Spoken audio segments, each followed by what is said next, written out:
Good morning. It is, I believe, Monday or Tuesday, September 29th, 2025. Let's see. It is Monday. Monday Night Football, folks. September 29th, 2025. I'm on my way to the job site in Hawthorne, the two-house project. I got one more air conditioning unit to mount in a room, and then we'll be finishing up by making up the sub panels. I may do a video and show you guys a little bit about that, but today is more dealing with relationships and leadership and understanding your role as a woman. And we're going to kind of make a reference to the book of Genesis. I believe it's in chapter 2, when Adam and Eve have both eaten from the fruit of the tree of knowledge of good and evil. And God is confronting them, and he's basically dishing out punishments. And he basically told Eve that for her punishment, she's going to have the pain of childbirth. So God honored her with being the means in which all life, human life, is going to spring forth. And he said, and it shall be your desire, your desire shall be for your husband. And we can understand what God meant when he said that by reading the following sentence. But he shall rule over you. So it's a matter of God pointing out, it's going to be your nature to want to run him, to want to rule over your husband. But he shall rule over you. Now, the point of even saying that is, if you got a problem with a man in terms of understanding whether or not he's a good leader or his leadership is questionable, then those are the kind of men you need to avoid. But do you guys actually know how to do that? I would say many women on a certain level do. And I would say starting point would be, can he provide? Can he support the family? If he can do that, then he's a very good candidate for the position of leader. And what I'm going to say to that is this. You guys meet guys, like I remember when I worked as a firefighter, I would meet women, and I guarantee you all of them would be going back to their girls, say, oh girl, I just met this guy, he's a fireman, he wears a uniform, he's in good shape, he's tall, he's handsome, blah, blah, blah. That's a good sign. That's something that you guys should be very proud in acknowledging and understanding the attraction of a man's profession and the interest. Because I was making good money back then. I mean, very good money. Nothing compared to what I'm making now. I'm making way more money now, and I've set the bar, the standard of making money to a much higher level than even going back then. So that's a side issue. So you pick these guys for leadership based on their ability to earn a good living and some of these other issues in terms of being handsome, being physically fit, being attractive, which is like being handsome. So you're good at making those choices, but if you make the choice based on that is going to be the reason why you should submit to him.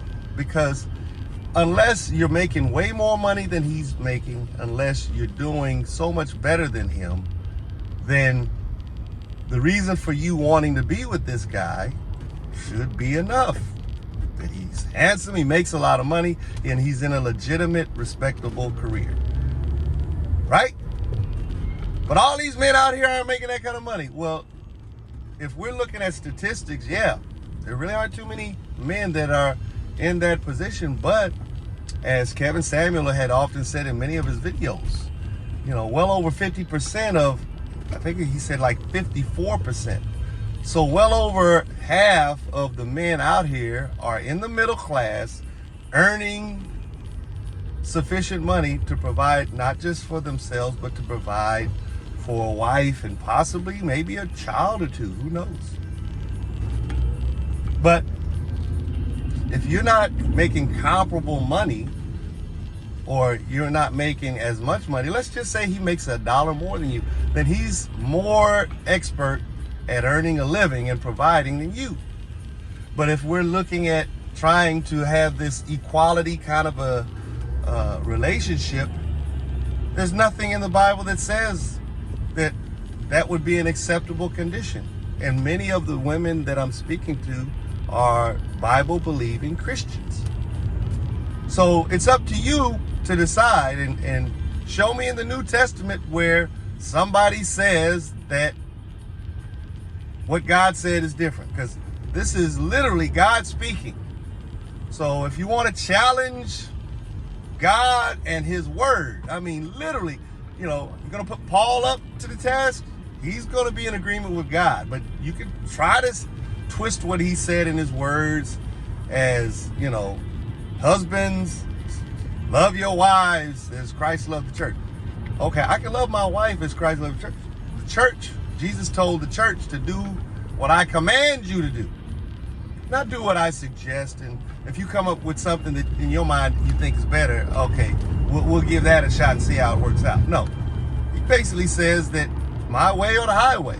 And many women still go to church every Sunday thinking that they don't need to follow. Half the game is following. And Paul even says this: you are to obey your husband as unto the Lord, as if he were God himself.